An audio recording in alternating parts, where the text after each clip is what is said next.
Olhei as velhas fotos, meras lembranças que não voltam mais.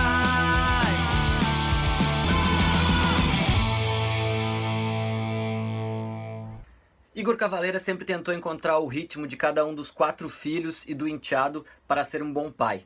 Conversamos com o baterista sobre a importância da família, o nascimento do Sepultura, as adversidades que fazem crescer e algumas histórias de backstage. Eu sou o Homero, pai do Benjamin, e esse é o Bem para Todo Mal.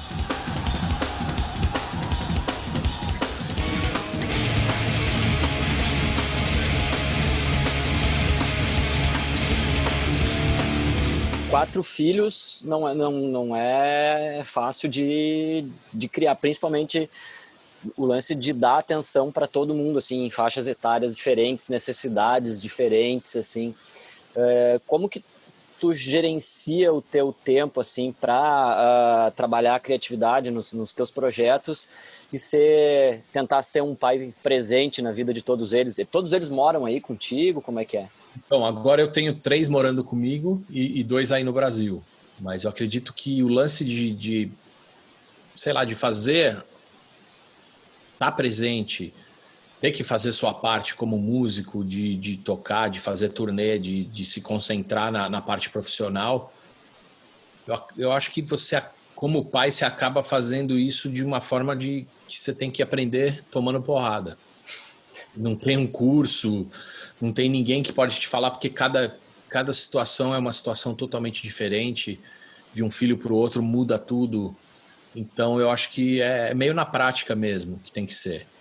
Mas eu acho que também eles sabem muito de que se eu não faço essas turnês, se eu não saio para turnê e faço esses shows, também não tem comida na mesa, né?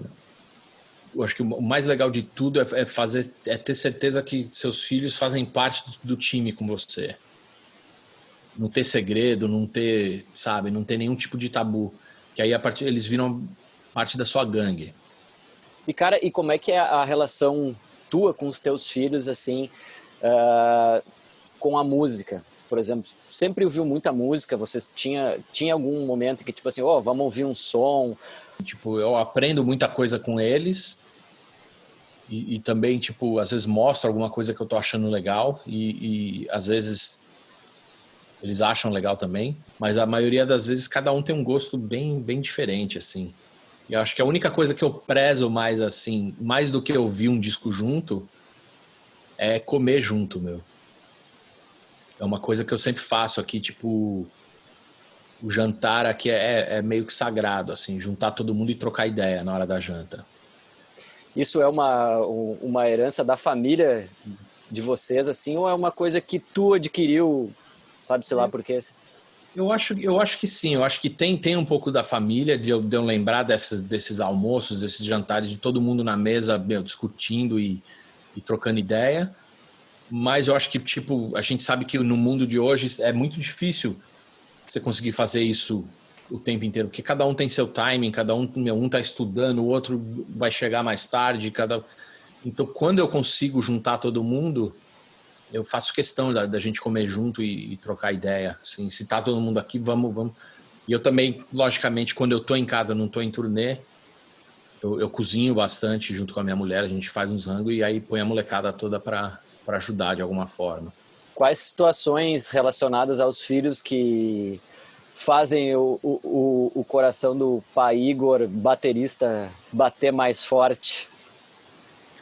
Cara, eu vou te falar que, eu sou um dos caras mais, assim, mais babão, mais coruja que tem, os meus filhos, tá ligado? Eu acho que, todos eles são muito, muito talentosos no que eles fazem e eu tento passar isso o tempo inteiro para eles, de apoiar e de estar presente de alguma forma, né? Mas esse lance do coração, assim, eu acho que, é de ver eles crescendo e virando um monte de gente legal, assim, um monte de pessoas muito bacanas, assim. Eu acho que isso é o que faz o meu coração ficar mais feliz.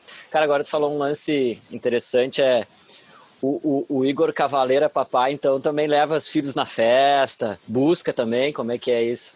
Ah, mano, eu acho que qualquer pai, se você quer ser parte de uma história legal com seus filhos, você tem que participar de tudo, velho.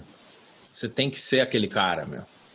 Eu prefiro, por exemplo, muito mais que a moleca, meu filho mais novo, o Antônio, ele anda de skate aqui. E ele, tipo, a molecada direto vem todo mundo encontrar aqui em casa pra arrumar os skates, pra fazer. E é lógico, meu, pra tomar umas Coca-Cola aí.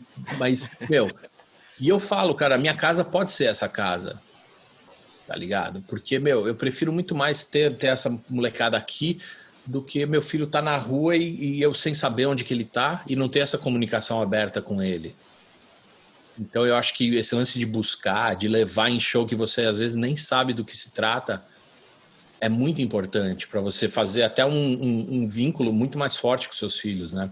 Mas durante os anos 90 ainda, nessas revistas de música da vida, eu acho que no nascimento da tua primeira filha, se não me engano, teve um lance que eu acho que foi ela que nasceu um pouco prematura e que tu tinha uma tatu, se não me engano, do Paul Butch no pulso, que tinha umas crianças assim, e que tu disse que ia retocar isso para não deixar aquilo ali.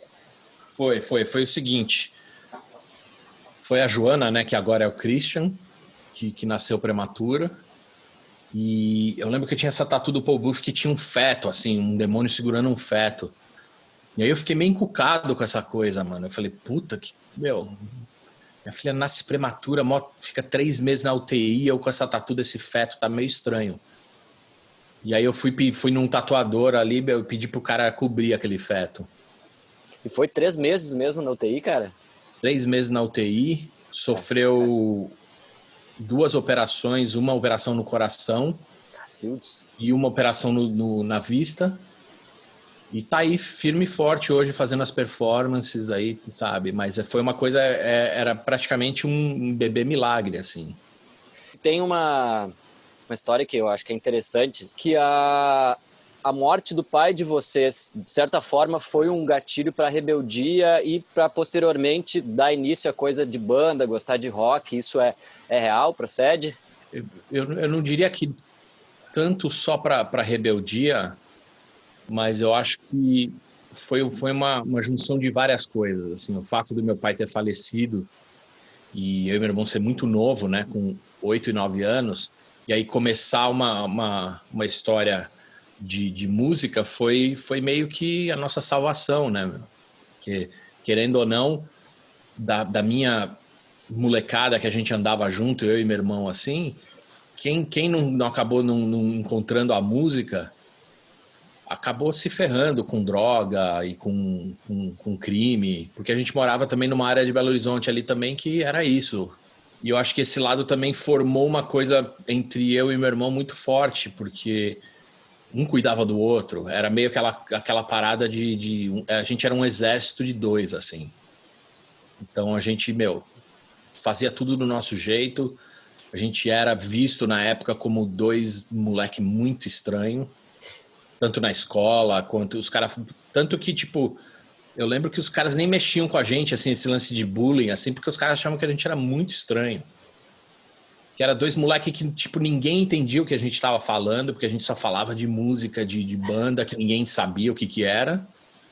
A gente desenhava, fazia nossas próprias camisetas, então os caras olhavam e falavam, mano, nem mexe com esses caras aí, que eles são meio que... É que nem aquele cara louco do bairro, assim, que ninguém nem chega perto, sabe? Pesquisando a história do Sepultura, assim, a casa de vocês era meio nessa pilha, né, de Dona Vânia, pelo que parece, acolhia a rapaziada lá, fazer som, dormir, ensaiar. Como é que era isso, assim? Eu lembro que tinha uma época que a minha casa ninguém nem fechava a porta mais. De tanto entra e sai que tinha de amigo, dormindo, ninguém que aparecia lá, porque, querendo ou não, era o QG, assim, do Sepultura era a casa minha e do Max, e depois o Andrés foi morar lá. Tinha essa coisa, minha mãe era, ela via que tinha 10 neguinhos ali, ela já fazia uma panela de macarrão e falava, é isso que tem aí, vamos comer. Então eu acho que isso eu tento trazer um pouco para os meus filhos, assim, de que, se for para escolher uma casa, pode ser a minha, para todo mundo encontrar e sair daqui e fazer as coisas. Então eu acho que isso é realmente uma herança dessa época. Cara, e naquele período de do fim dos 90 ali, quer dizer, a segunda metade, não era bem fim, assim, que acabou Sepultura se separando e tal, culminou que acabou tu e o Max, que sempre tiveram uma relação muito próxima, assim, ficaram, acho que uma década sem se falar, né? Isso, teve sim, porque na verdade, como a gente sabe, meu, com o irmão é foda, a gente tem treta e sempre vai ter. Isso é uma coisa que, meu, quem tem irmão sabe que você às vezes pode falar o que for, o cara sempre vai ser seu irmão, mas você sabe aonde cutucar ali. E aí eu lembro que, tipo, eu fiquei um tempo sem ver ele, e aí a única comunicação que eu tinha com ele era via minha mãe. Que um ligava e falava, ó, como é que ele tá? Ah, ele tá legal. Mas a gente não se falava, porque tinha um monte de treta e, meu, aquelas coisas que... Tipo, aí chegou um dia que o Antônio ia nascer, meu filho mais novo. E aí eu lembro que minha mulher falou, ó, meu, o Antônio vai nascer e seu irmão, tipo, meu, nem sabe. E o nome Antônio é em homenagem a ele, tá ligado? Porque meu irmão é Massimiliano Antônio. Sim. E aí, mas aí seu irmão nem sabe. Isso tá ridículo, mano. E aí eu lembro que eu parei, eu falei, puta, realmente. Peguei o telefone, liguei e troquei uma ideia com a mulher dele, com ele, e meio que pus tudo a limpo. Mas foi também uma época que eu já tinha saído do Sepultura e eu tava meio que dando uma limpada na minha vida ali. Eu queria, tipo, deixar tudo mais tranquilo. E aí teve esse momento de largar tudo e falar, não, a gente tem que... Porque também a gente sabe que, meu, a vida é muito curta, que muitos irmãos não têm a chance de fazer isso, né, meu? Às vezes vai fazer isso e já é tarde, um acaba morrendo ou se desliga do mundo. Então, tipo, tem tudo isso. Então eu acho que por esse lado foi legal esse toque que minha mulher me deu de tipo, meu, larga tudo e vai trocar ideia com seu irmão. Porque isso é uma coisa que principalmente eu e meu irmão, a gente sempre prezou muito, nossa carreira inteira foi de nunca deixar a família de lado e meio que transformar tudo que a gente faz em família. Não, seja até mesmo a nossa equipe, acaba virando uma família, meio uma família de circo, né? É lógico. A gente está viajando e tipo chegando e assombrando cada cidade, né? Com a sonoridade e tudo. Mas é uma coisa que meus filhos, cara, para te falar a verdade, eles nasceram num palco, né, meu? Sim. Assistindo isso e vendo como é que é também o lado pedreira da gente. Qualquer músico sabe que não é o tempo inteiro só coisa legal.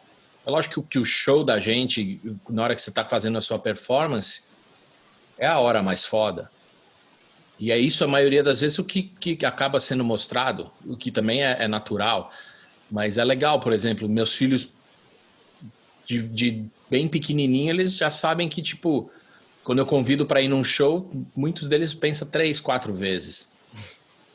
Ele fala, putz, aquilo lá, meu, se a gente for naquele festival, a gente sabe que não vai ter comida, e depois para achar um banheiro, e não, acho que melhor eu vou ficar aqui jogando videogame, tá ligado?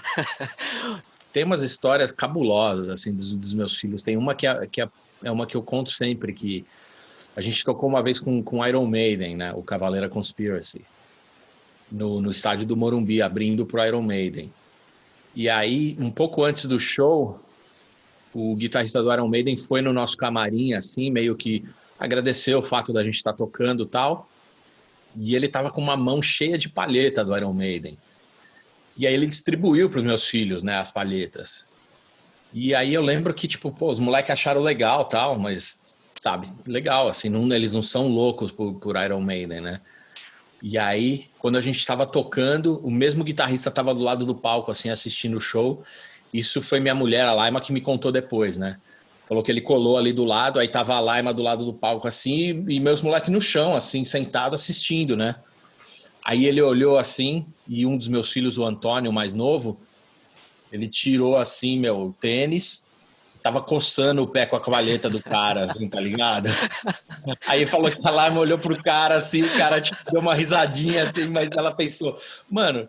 Tem uns caras que, tipo, dão a vida por essa palheta, tá ligado? E o moleque tava coçando o pé, assim, tipo, nossa, essa palheta é muito boa pra coçar o pé, tá ligado? E é meio isso, é meio que eu faço um paralelo. Meus moleques meio que cresceram assim, né, meu? Então, é legal pra caramba porque tira esse lado também de fantasiar, que é tudo legal, que é tudo do caralho, sabe?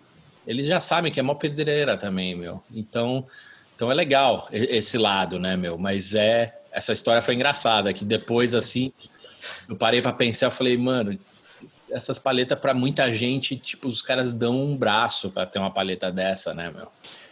E o cara tava coçando o pé.